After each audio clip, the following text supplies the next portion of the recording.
Who said my followers? One weekend. So far, so good. Not perfect by any means, but learning to let go of that need for perfection. I think the aim kind of every day slightly better than the day before is kind of what one should be aiming for.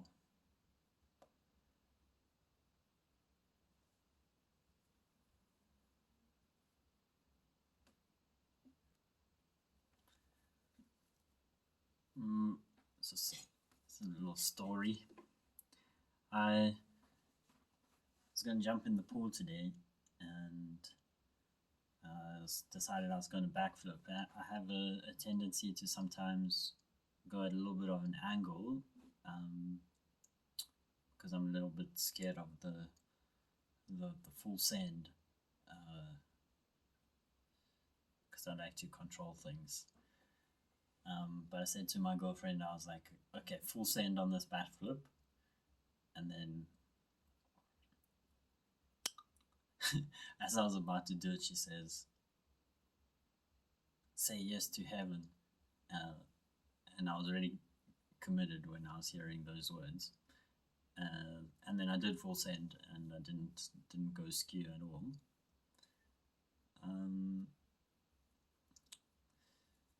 Moral of the story: it's multifaceted. There's other bits I need to add. So the integrity of one's word. You say something, and then you do it because you said it, and that's it.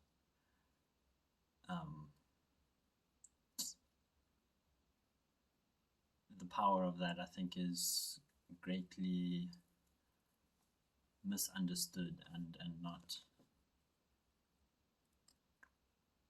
It's the type of masculinity we need in the world, but we don't really have in the mainstream, maybe. So on that note,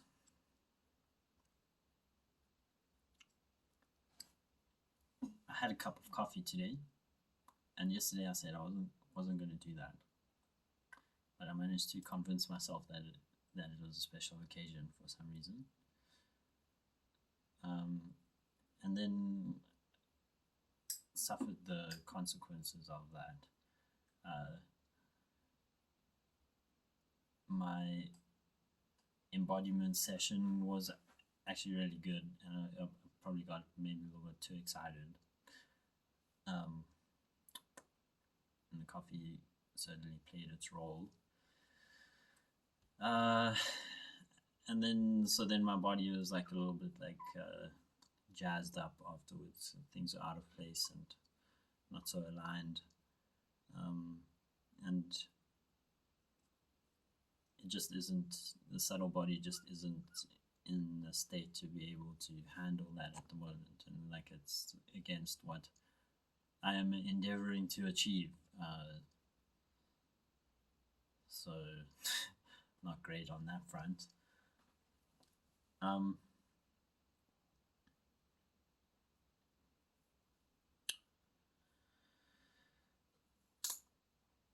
So I've been like, cause then there can also be a tendency to be overly rigid in sticking to what one says one is going to do, and then that can also have its own pitfalls when you're not taking into account the dynamism of life, and you just fucking, oops, I'm allowed to say that. Stick to your thing, even though it's not what would actually be preferable in the moment. But now, so yeah, it's a kind of a balancing act, like having a plan, sticking to it, but then willing to drop it at any moment. And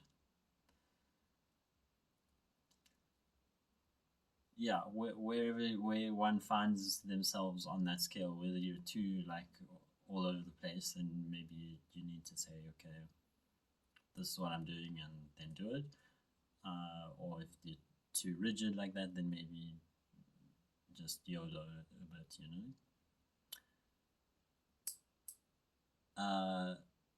So for me now, okay, done with the coffee because I have recognized the consequences, dealing with them, and it's not what I want, so let's do it now.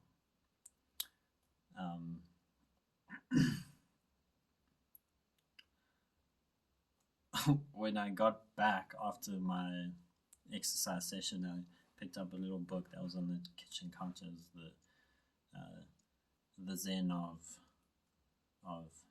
some well-known cartoon character.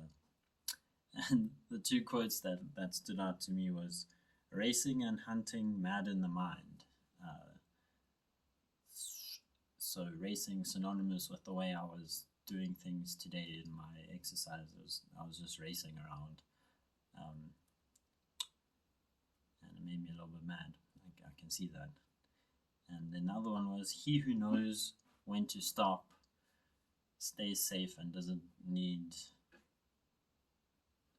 I don't know, guidance or something."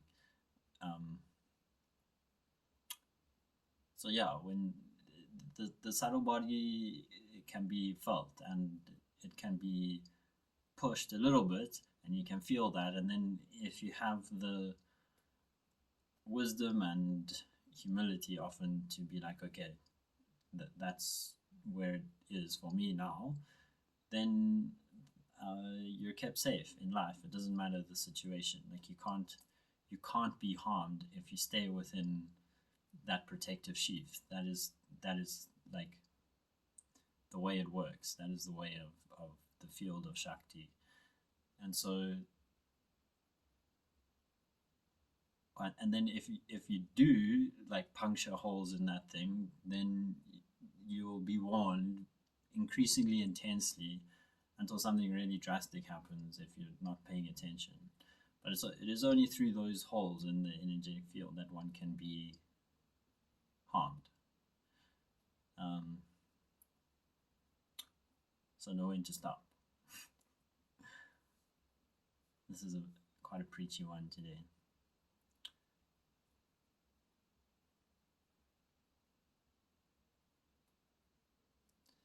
So now I'm committing to the natural way without stimulants like caffeine and stuff, because that is what is ideal for my body, and that's what I'm saying that I'm going to do. And so that's what I'm going to do, because then when I say something, there's power behind those words and they manifest.